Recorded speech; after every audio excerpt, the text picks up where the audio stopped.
Kaugnay pa rin sa arrest warrant ng ICC kay Senador Ronald Bato de la Rosa, maaparin po natin si PNP Public Information Office Chief at Spokesperson Police Brigadier General Randolph Tuanyo. Magandang umaga po, General. Igan, magandang umaga po at sa lahat po ng ating taga-subaybay. Kamakilan sabi po ni DILG Secretary John Vic Remulla na may naka-standby na 10,000 strong task force na magsasagwa ng dragnet operation sakali may arrest warrant po para kay Senador Bato de la Rosa. Ngayong kumpirmado na po mula sa ICC na may ganitong ang arrest warrant, ano na po ang magiging bagong utos po ng DILG sa PNP? Yes, Sir Igan, malinaw na po yung instruction ni SILG sa ating PNP na i-implement lamang po yung contingency plan kung sakasakali na may confirmed na ICC warrant. Opo. Basta ito ay papadaanin sa Interpol at through NCB o kaya NPCPC at may court order.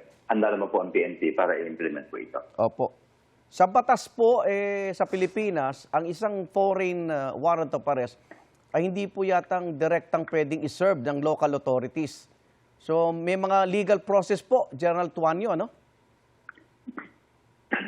Tama po, malinaw naman po yung napag-usapan ng emergency conference ng Sunday. Okay. Nililinaw po ng mga legal team ng Philippine National Police na yung ICC warrant, basta ipapadaan po ito sa Interpol. And then Interpol dito po sa atin sa NCB at sa Philippine Center on Transnational Crime na may kasamang court order na local, ito po ay pwedeng implement ng Philippine National Police. Opo. Yung subpoena na inisyu po ng PNP na hindi yata tinanggap ng kanya opisina o doon sa tahanan niya sa Davao City, ito po pinapupunta si Senador de la Rosa sa Huwebes, May 14 sa CIDG sa Camp Crame. So ito po epektibo pa rin po, General Tuanyo? Tama yun, Igan. Yung naman po kanyang subpoena doon sa STECOM na dated May 14, po sa Thursday na nabanggit ninyo. Opo. Ito naman po ay may ibang kaugnayan naman po sa ICC warrant. Ito po ay may kaugnayan sa mga bagong complainants po na lumutang dito po sa Camp Crame sa CIDG particular.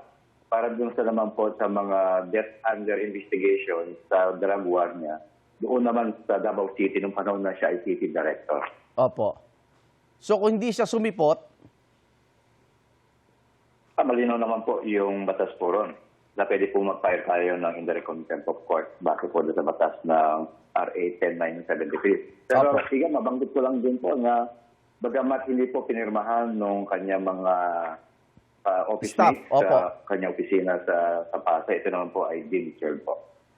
Deemed served. Okay. May iba naman po tayo. Sabi ng DILG, may red notice na po ang Interpol para kina Charlie Atongang, Gerald Bantag at Rafael Dumlao. May mga susunod bang hakbang ang PNP sa pagtugis po sa tatlong nabanggit? Yes po, kasama po yan nung Sunday na emergency conference na intensified manhunt operation. Inactivate po ang lahat sa mga manhunt operations team po natin sa buong regional offices nationwide para po i-intensify yung pong sinasabi natin na pag-aresto sa mga nasabing individual po. Opo. At nasa Pilipinas pa itong tatlong ito?